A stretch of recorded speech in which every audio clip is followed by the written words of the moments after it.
Hey, my name is Sean, and this is my time.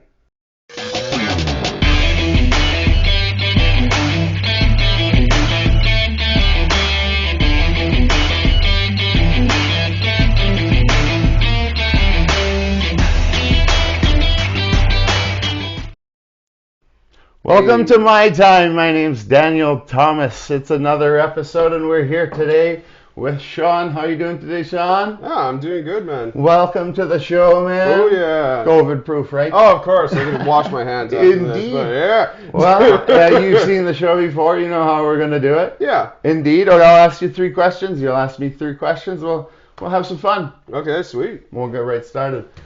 Question for you, Sean. What do you do?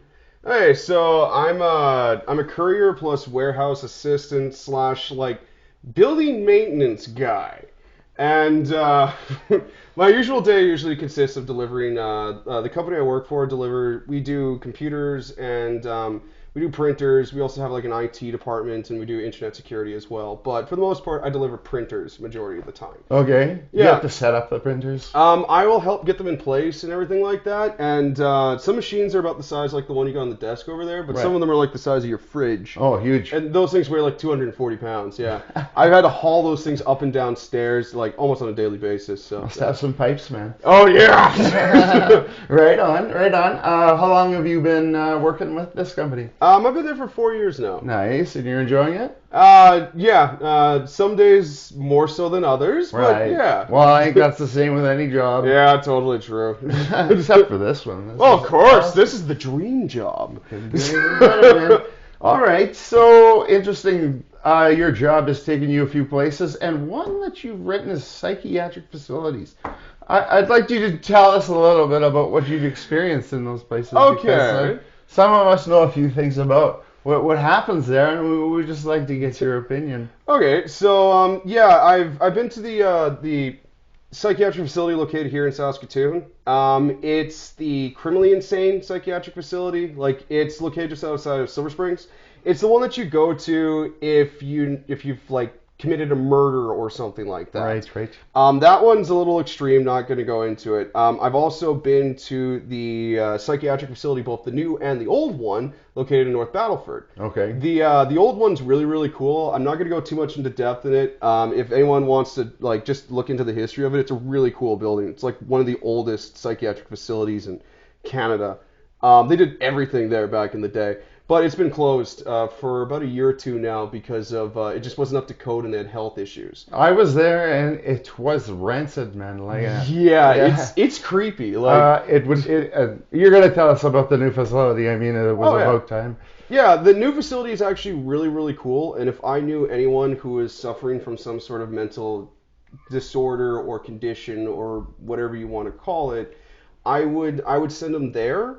Um, because it's a top of the line facility and it's really cool. They have like music therapy, they do arts and crafts there. They actually have people in different like communities. So it's like a small little like town, like where everyone will have their own rooms. They'll share like a dinner area. They'll have like an entertainment area. They have outdoor basketball nets and Well, courts. I just sort of stopped you there because I've been to facilities like that, and the one in North Battleford is for more of a longer term. Yes. If you have some serious needs, immediate emergency needs, go to the emergency room because there's a hospital at the RUH. There's something called the debate center, Yeah. and that's more of a temporary placement where people go to adjust and come back into society, better for it. Yeah, I've been there once a long time ago. It's a nice place. Like, I mean, it could be better run, for some instances, but I mean, it like all in all, like first hand experience, it could be worse. Honestly, you hear about the horror stories about places, but I mean, like, Well, if the one in the North Battleford Yeah. now, I can imagine is a lot better than it used if to you be. went to the old building, like that makes you feel yeah. Indeed, yeah. Well, let's just move on from that. That's Yeah. just fun to talk about for a little Yeah, while. sure. So you've been to other places. Tell me about that. Okay, so because of my job, I've been pretty much across Saskatchewan. I've also been to Alberta and Manitoba a couple of times. Since COVID, it's been haven't been doing as much traveling, like Right. like anywhere near as much, but pre-COVID, there would be days where I'd be like in Lloyd for a week, and then I'd be like up in North Battleford, then I'd be going to La Ronge, then I'd be going to La Loche. La Loche is an interesting place. I also would go to like Flin Flon and all over the place. There'd be days I'd be heading up like 7 towns in the same day. So you better like driving. Yeah, I'm assuming that was going to be one of my questions. Do you enjoy it? Like the driving, like that's a lot. That's a lot of cruising around Saskatchewan, man. Well, like when the weather's like this, it's great. When it's snowy and stuff like that, you're wondering why you're doing this job. That's the best way of putting it. Tell me one more place you've been. Like there seems to be one thing you're missing here. Oh yeah. So I've been to a few haunted towns. Okay, briefly talk about them. Okay, so one of them, it's an abandoned town. It's called Stillwater or Springwater. It's located in between Kerrobert and Bigger. It's just an abandoned town, and I drove past it. I was on my way to go do an install, and there was a sign up front that said, "Do not enter, zombies inside." And right next to that was a picture of this like really grisly looking duck with a shotgun. So I was just like, not entering that town. Moving away. But by far the creepiest place I ever went to was a small town named Fort Kent. It's located northern Saskatchewan near the Albertan border. And this place is really creepy. Like, you've been to the psychiatric center and you feel this creepy kind of like vibe, like stuff has happened here, right? Indeed. That town, just crank it up by 11. It is, your hair sitting on the back of your neck when you get there. This place is, so there's been, like, it's supposedly haunted or protected by the Wendigo. Not the Wendigo, the Wendigo. It's a Native American spirit of vengeance. And it's, like, cattle have gone missing and shown up, like, ripped apart. The people have gone missing, just never to be seen again. There's even one instance of a small girl found disemboweled hanging from a tree.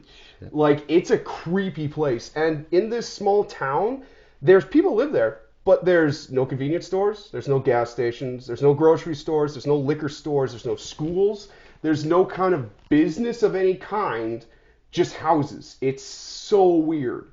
And I had to go to the next nearest town just to get gas.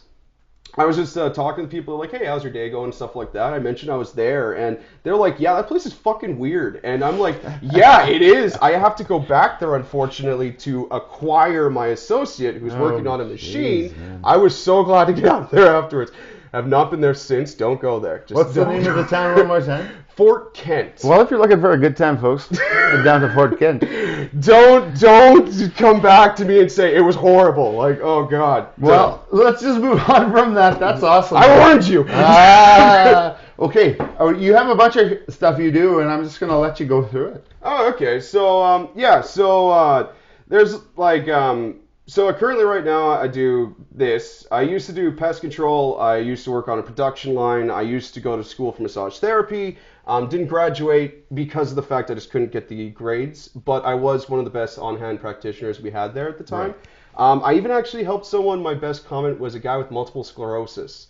And he said after my treatment, this is the first time I've not felt pain all week. That's awesome. Man. That was by far the best tip I ever got. But things I love to do is I love to write, I love to sing, I love video games. I'm really into fitness. I work out 6 times a week and I diet like a madman. I also am into cosplay. I'm into like being outside, exploring things, traveling. Like, doing new things and experiences. I'm also currently really into painting miniatures, specifically Warhammer 40K miniatures. I just got into that recently, and boy, having to paint something this big is not exactly the easiest thing, especially when you have big hands. I'm into a lot of other things. Like, I also enjoy hunting, I enjoy fishing, I enjoy camping. I also even do cosplay. Like, the Sask Expo, I went there every year. Except for the last year because of COVID, obviously. But, I went dressed up as, like, a raider from Fallout 4. Like, I had a pipe rifle, I had stim packs, I had, like, a pit boy with a screen that worked. I went all out. I had, like, a gas mask and all this other stuff. Funny thing was, there actually was, it was like a military group was there. It was, like, the Canadian Armed Forces or something.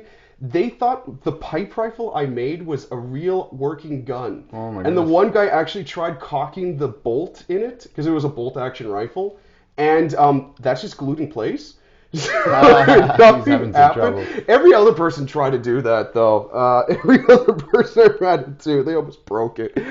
But yeah, and really into animals. Like I love dogs. I've had a dog like for pretty much my whole life, and I also did an internship at the forestry farm, which was really cool. Awesome. You met some interesting animals there, did you? Yeah, I got to feed their Siberian tigers when they still had Nice. them. I I got saw to those pet their guys out there. wolves. Those are Oh cool. man, they're big. Yeah. You don't realize how big a Siberian tiger is until it's like Beautiful in front of you. animals. They're really beautiful. Oh yeah, they really are. We also did a lot of cleaning up. I'm not gonna lie, I hate peacocks because of that place. Peacocks are filthy, man. Seriously, like they shit on their feathers and then flap it along the out everywhere, and this stuff sticks to a wall like cement. I had to go in there with a pressure washer to get this stuff off. But yeah, it was a really cool thing. I did that in high school. So if they still have that program, I went to Evan Hardy. If they still have it there, I highly recommend it. It was really really cool. Cool, man. Yeah. That's cool. Like, one question about what you do is because of the vast amounts of things that you do. What would you say motivates you to do the things you do, and what would you say to someone who needs motivation to get busy with doing things? Well, when it comes to that, just try stuff. You won't know if you like something until you've tried it. And yeah, that's pretty much about it. What motivates you, do you think, like to do those things? Oh. A lot of people are like, well, I could, but I probably won't. You know what I mean? Okay, well, like I'm a big nerd, and that's what motivates me to doing lots of stuff. Okay. Like I love working out because I love watching anime, and you'll see like Goku or someone like that standing there without a shirt on. He's got a six pack. You're like, I would love to have a six pack. And then you just start working out trying to do that. That's one of the reasons why I do work out as much as I do. That's a good motivator right there, I'd say. Well, yeah, thanks for that. That's a good answer to what you do. Yeah, cool. Awesome. Do you have a question for me? Yes. So I have $1 million butt question for you. Jeez. So I love the show $1 Million Butts. I've always wanted to do this. So you $1 million, but for the rest of your life, every day you wake up and you have to do a different impersonation. Oh, So- I'm terrible at impersonations, I swear. Oh, that'd be awful. You'd wake up one day and be like, Gilbert Godfrey, and then To like have a different impersonation every day. I every would day. be researching these people. Oh yeah. No, and you just wake up doing it. You just wake up doing it. You have no control over it. Okay. For $1 million, I'll do it. Okay, perfect. That'd be hilarious because you'd be in the kitchen and be like making chili, be like, oh man, you got chili. Oh, that's so great. And then all of a sudden, I gotta go to the bathroom, and then you'd be in there and be like, oh, and stuff like that. Right on. Or even like a crazy, like one of those like hyper exaggerated like preachers, just be like, I went for a walk. It was great. Then I saw a sign and it said Dairy Queen. And you just be like, wow, that's great. Okay, so what are we having for dinner? I don't know. So, are you saying I would have to do the impression all day? Yeah, all day. Oh my god, that would be terrible. It's not worth it. Okay. But Okay. If I had $1 million, you know what I'd do with it? I'll tell you. Okay, what would you do with the $1 million? Exactly, just because, Yeah. just to say, you know, Yeah. I made a list of exactly how to devise this money up, and $250,000 in well-advised investments. You know, I'd look into it, Okay. and I would make another $1 million from that Hey, 250. cha-ching, man. Yeah. Anyway, I move on from that. 200,000 just in the bank. You know, Good idea, for yeah. whatever idea I need. Yeah. Because you know, there's always an expense here or there, so you gotta have some Well, savings. you don't want right? to spend all of it, right? Like, you That's- can put it in a savings account or something like that. I'm getting to the spending. Okay. Oh, $350,000, I'd buy a new house. Not sure where I'd buy that house, but I'd buy a new house. Okay. Or build a house. Okay. One or the other. That's 300. If that would be enough, honestly. Yeah, You yeah. know, to think some places are more like the one I'm thinking will probably be closer to 750, but I guess with the investments. That's semantics. You can figure that Yeah. out. Okay. later, yeah. We're working on it. I'd buy a new car. Give me $50,000 to buy a new car. Okay. It's time. Yeah, good car. Okay. $100,000 for me to travel the world Nice. and vacation for a year, just because I got this money and it's time to relax. That would be awesome, man. How about after I get the vaccine, I hit the road? Oh, totally. Man. Yeah. Anyway, the last $50,000 would go to my favorite charity. Okay, cool. Indeed. What is your favorite charity? Well, the favorite charity there's this charity called The Greater Good. Okay. And through it, there's a bunch of different sites. And the one I'm interested in is called the Hunger Site. Okay. Every day you click, they donate a cup of food. I wouldn't mind giving $50,000 to them. I don't give them money right now. I give the people it wherever they need them. The food, and I mean $50,000 to them would go a long way. Hey man, that's great. Yeah, the Hunger Site. You guys go to the Hunger Site and start clicking on it. Like I mean, start giving people food. It's free. It doesn't cost. Just sitting there, just like you clicking get away. reminders. They'll email them to you. Click it every day. Exactly. Okay, cool. And what was the name of this charity? Well, it's through the Greater Good, and go to thehungersite.com. Okay, cool. I'll have to check that out later. Indeed. So that's what I would do with $1 million. What do you think? Hey, I think that's a great idea. See, I thought it through. I would do something similar, like a new vehicle, put some in the bank, get a new place, and give some money to family and friends. Other than the charity thing, I don't really know of any charities at the moment. But no, I think that's a great idea, man. Sweet, man. Well, that's good. Where's the money? Well, I don't have that much money, and where's your impersonation? Well, I'll do my Bavo, okay? Okay. You like my cookies? You eat 15 cookies? You on diet? Oh, that just so reminds me of the soup Nazi from Seinfeld. Well, it's similar. She had a really high voice. She's from Ukraine, and she liked to cook, and she had a really high voice. That's my Baba. Oh, that is awesome. Awesome. Well, I'm glad I can entertain. What do you think, Chad? You got thumbs up. Double thumbs up. Yeah, okay. Okay, we're moving on. Question 2 for Sean. Okay. What don't you do? Okay, so pretty much, I'm not a fan of heights. Okay, stop there. I hate heights. Can you give me some examples where heights have been a problem? There's been a lot of times, actually. Like, when I did pest control, there's a lot of times you'd be up in a high spot. Like, I had to put pigeon spikes. Like, they're these, like, row of spikes on a balcony so that pigeons wouldn't land on there and, like, destroy the place. And I was on a rickety ladder, and I was about 3 floors up at this time, and it was winter time, and the ladder was not on solid ground, and you had to climb this thing with the spikes and your drill and everything else, and it was not fun, I'll tell you that. There was other times I had to go in rafters, I had to, like, fill in holes and, like, 6 stories up in the air, and you don't have, like, a safety harness or anything like that, and I'm a heavy guy, so I won't hit terminal velocity, but I'm going to be going pretty fast by the time I hit that ground, and that is going to hurt. But also when I did worked at the countertop place, because we're in a warehouse, I had to change light bulbs, and those can be pretty high up, so they just put you on a forklift, raise you all the way up there, and you just like try to change these bulbs. I would do that sitting. I wouldn't stand when I did that. Okay, well that's good. I'm also afraid of heights. Hey, good to know. Would you ever skydive? No. Well, I'm afraid of heights. I skydive. I don't even like planes. Like, I mean, I did it and I'll never do it again. Fair enough. Tell me something else you don't do. Okay, so another thing is I don't judge people. And the reason why is because of the fact that when I was younger, I got picked on and bullied a lot. So, like, I was bullied at elementary school, I was bullied in high school, I was bullied in post-secondary, I was bullied, like, some of the places I used to work. So, I hate bullying with a burning passion, and so I'm always willing to give people, like, a chance. So, you know, you see someone, you go over there and you talk to them. You don't know what they'll be like until you do that. And that's one of the reasons why I don't judge people. Good. I'm glad.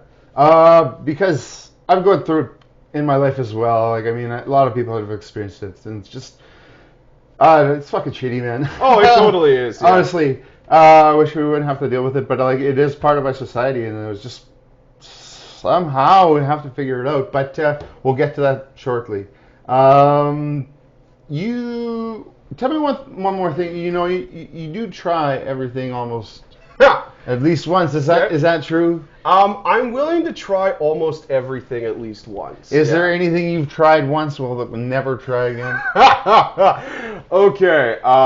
Well, there was this weird food item I tried once. It's like I've eaten haggis. I've eaten a lot of like really weird stuff. Haggis is actually surprisingly really delicious. It looks god awful. It looks like someone ate Hamburger Helper and spat it up on a plate and served it to you. Yeah, because it's like sheep intestines inside of a sheep's stomach with a bunch of other like sheep parts. But anyways, this stuff, it looked like spider webs, and it was a candy of some sort. It was at a cultural class at high school. I tried eating this thing. It stuck to every corner of your mouth like spider webs. It might have been spider webs, and no matter how much, like, if you try to swallow it, it would just stay in the back of your throat and wouldn't go anywhere. It didn't matter if you tried drinking stuff; it just would not go anywhere. I think I ended up like vomiting and throwing it up or something because I could not eat it no matter how hard I tried. Then there was the other thing that I would like to do again, but just not with these people. Was I did this like medieval sword fighting group for a little while. Both like Chad, who you had on the show, he also did it as well. And you would wear a full suit of medieval armor. Like you had a neck brace, you had a chest plate, you had leg guards, you wore a cup, you wore a helmet, you wore a wrist brace, you wore everything. And in this, it was a lot of fun, but what they did was they would aim for death blows because they wanted to keep it as historically accurate as possible. Mm-hmm. So the only way to get a dire, like a for sure kill strike is to get whaled in the head as hard as you possibly can to the point where your ears are ringing. And I'm not a fan of hurting people, so I wasn't a fan of this. But these guys are also more extreme. Like this is during practice. They would use this type of like bamboo, and it's like really, really tough. And as it breaks and starts like cracking, it gets more flexible, so it whips and hits you even harder. But during their actual competitions, they would use real steel-edged weapons. Mm-hmm. So you're getting whaled in the head with like a claymore or a halberd. I got whaled in the head with a maul once, like a really big medieval hammer. The guy just grabbed a sledgehammer and just whaled me in the side of the head with the thing. Like, and these guys also would shoot each other with crossbows.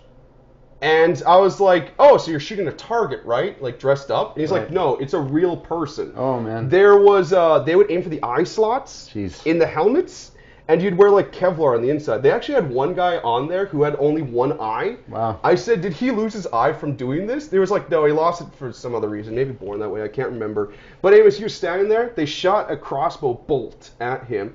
It went through the eye slit and stopped this far from hitting his eye, his one eye. Yeah. And then he stood there for a second and went, oh, I'm supposed to be dead. So then he fell over. But everyone thought he was legitimately dead. Oh, so it was a lot of fun, but these guys are a little extreme for me. So I know there's other groups in town I'd like to be part of, but because of COVID and everything else, having all these social gatherings have been really difficult. So. Indeed. Yeah, once that's done, I would like to get into maybe that and maybe some boxing and stuff like that. I really enjoy boxing. It's a lot of fun. Cool, man. It's not about what you do. It's what you don't do. Yeah, pretty much.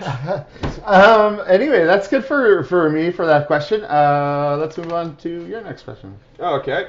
So the next question is, so I was watching your videos, and I loved how excited you got when anyone mentioned, what are you writing?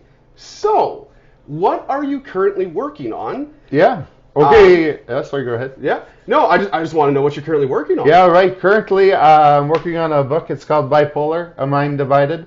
It's been in the process of work for 12 years now.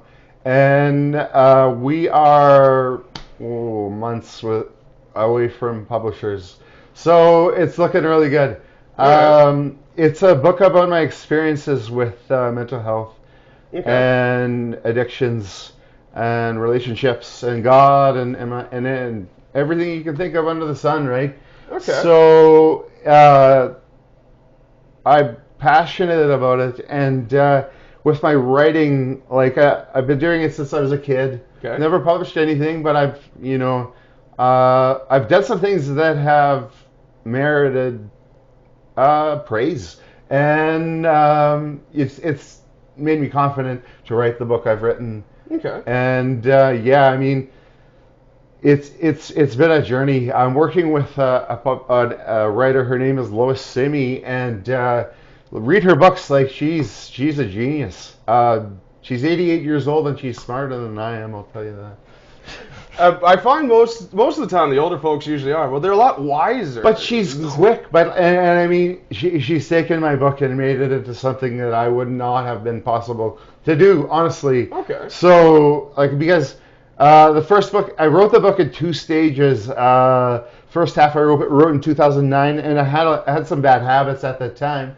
And then 10 years later, I wrote the rest of the book, and my bad habits had kind of gone out the window. So she took all the bad habits I had and made them into gold. And right. she contacted me today. She's going through the final edit, and she says it's really good. It's really good. Sweet. Well, first of all, love the name. And Thank second you. of all, when you do actually publish one of these, I would love to get my hands on this book. Not a problem, man. We'll get it to you. Perfect. Awesome. Yeah. Okay, that's my answer. Oh, yeah. Okay, third question for you, and this is relation to what you don't do, why you don't do it. And let's talk about heights. Okay, so the reason why I don't do heights is because of the fact that when I was younger, my dad, for whatever reason, decided that he wanted to pass on his phobias to his kids. And he passed arachnophobia on to my brother, and for me, he passed on the fear of heights. That's the main reason as to why I don't like heights. I find that awful, by the way. Yeah, it's hard to hear, man. Yeah, well, it is what it is, but at the same time, like, if I could change anything about myself, I frankly wouldn't, because it would affect who I am to this day. And that's part of me, so I wouldn't change it. It'd be like something I'd like to work on, but other than that, I'm the one that's going to fix that. Awesome. I'm glad you take, Yeah. merit in understanding yourself. Yeah. For sure. But let's move on to judging people. Okay, so for judging people, like I said, I was bullied and ridiculed a lot when I was younger, and for a good while. But also, so people have this habit, whether they want to admit it or not, that they stereotypically will judge someone by their appearance. You know, like the cover of the book. Mm-hmm. You won't know what the book is all about until you get past the cover and you find out whether you like them or not. So I've met some really cool people that you wouldn't normally go up and approach because you're like, oh, this guy looks shady, or this guy looks angry, or this person doesn't look like they would have any interest in anything that I like to do. But you won't know this until you go up and talk to them. Mm-hmm. So that's the reason why I don't judge people. Because, yeah, like I said, I've met some really cool people by just simply going up and talking to people. You can find that anywhere, man. Like, I know what you're talking about for sure. People are amazing, honestly. Oh, yeah. You can't judge a person by the way they look. It's not the way it works. And we're going to move on from that. But, bullying is prominent in our society. Do you think there's any way we can mitigate this issue? Like, I really wish that there was. So, like, take it from someone who was bullied so much. I despise bullying. I do. I hate it with a burning passion. Like, if I see a bunch of kids bullying some other kids in a parking lot, I want to run over there and punch that bully in the face. And I mean, like, Falcon punch him in the face. I might even make that noise effect. But I do understand that it has its place in society. Like, for some of the things that I like to do, I had to be bullied to then eventually get the motivation to do it. Like, you know what? No, I'm going to show this guy I can do this. Mm-hmm. Like, that's what I was doing with one of the stories I was writing. I was keep getting ridiculed about what I was writing, and I just, out of spite, went, no, I'm going to write this no matter what that person says. And this works for some people, this doesn't work for other people. Now, I wish there was a way we could get rid of it. I hate bullying both physically and mentally. Now, if we could get rid of mental bullying, I think that would be the best thing, because that stuff, it's damaging. It really is. Yeah, like, mental health is terrible for a lot of people. They have a lot of issues with it. And when it's compounded by bullying and like you said, it's like mental terror, like it's hard for people to move forward in their lives, man. It really is. I'm not gonna lie. That's one of the reasons why I try to just, look at all the happy things in life. Like, oh, you're having a day. It's a really shitty day. Nothing has gone right all day long. Like, you're not being bullied or anything. But like I said, literally everything goes wrong. Your shoes are not tied. Someone broke into your car. You have less money in your bank account. But instead of focusing on all the negatives, I'll just try to focus on any kind of positive whatsoever. Like a song that I like listening to, or hey, the fact the weather is nice, or like even just I can't wait to get home to play that video game that I wanted to play all day. Like positive thoughts, optimism, and yeah, that's the way we gotta think. But that's awesome. I like your answer, man, for sure. Thank you for answering my questions. Yeah, no problem. I think you got one more for me. Yeah. So, if you could meet anyone throughout history. And you know what? Let's make this a little more interesting. And you can meet them at any time in history. Who would you meet, and what would you do with them? Okay, well, you kind of switched it up with the time thing, but initially, and this is gonna seem cliche, Yeah. I want to meet Jesus Christ. And you know what? I want to meet him when he was 32 in his day. Okay. Now, the reason it's not cliche is because I have some experiences in my life where I've come to believe in a type of perception and understanding that I thought Jesus was like. Okay. I'd like to go talk to Jesus Christ and see, and I want to do this during a manic episode. Okay. while I'm going through delusion and psychosis. Okay. To see if there's any truth to my words.